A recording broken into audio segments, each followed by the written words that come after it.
बिस्मिल्लाहिर्रहमानिर्रहीम। अस्सलामु अलैकुम अज़ीज़ तलबा। इंग्लिश ग्रामर के सबक के साथ मोहम्मद इकबाल आपकी खिदमत में हाज़िर है। पिछले असबाक में हमने सिंगुलर से प्लूरल बनाने के कवायद सीखे हैं। आज भी हमारा सबक प्लूरल से मुताल्लिक़ है। हम थोड़ी सी रीडिंग करते हैं। There are some nouns which form the plural in en or ren। कुछ इसम ऐसे हैं जिनकी जमा ren या en के ज़रिए बनती है। इसका मतलब ये है कि ये अस्मा, ये नाउन्स, ये सिंगुलर और प्लूरल ये सिमाई कायदे के तहत हम सीखते हैं और इनमें कुछ अल्फाज ये हैं। सिंगुलर वाहिद मीनिंग माना, प्लूरल जमा। ये टेबल की ऊपर वाली लाइन है जिसको हम हेड रो भी कह सकते हैं। अब हम सिंगुलर और प्लूरल को देखते हैं। ब्रदर, ब्रदर का मतलब भाई है। इसकी प्लूरल ब्रेदरन या ब्रदर्स है। आमतौर पर ब्रदर्स इस्तेमाल होता है लफ्ज़, जबकि इसकी ओल्ड फॉर्म यानी इससे पहले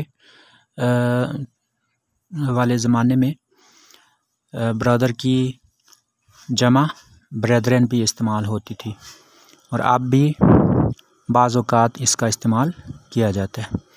चाइल्ड बच्चा और इसकी जमा है चिल्ड्रन बच्चे। ऑक्स बैल, ऑक्सन ज़्यादा बैल।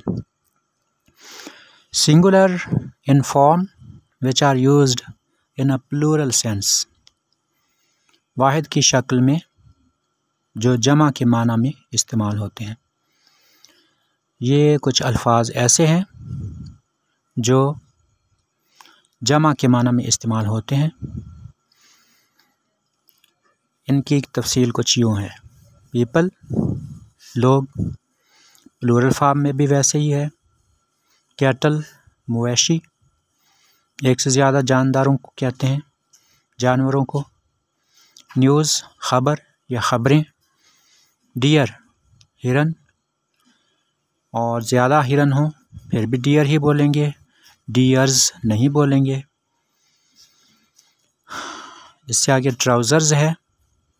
ये जमा और वाहिद ये जमा की सूरत में है। पतलून। शीप भेड़ या भेड़ें, इसके लिए शीप्स इस्तेमाल नहीं होगा। यानी ये कुछ ऐसे अल्फाज हैं जो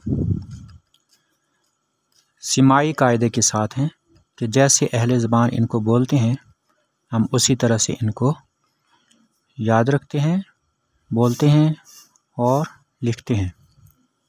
इनको अपने कायदे के मुताबिक या अपने क़यास के मुताबिक डालने से ये अल्फाज गलत हो जाएंगे। आज का सबक इतना ही है। अगले सबक के साथ इंशाअल्लाह हाज़िर होंगे। तब तक के लिए अल्लाह हाफ़िज़।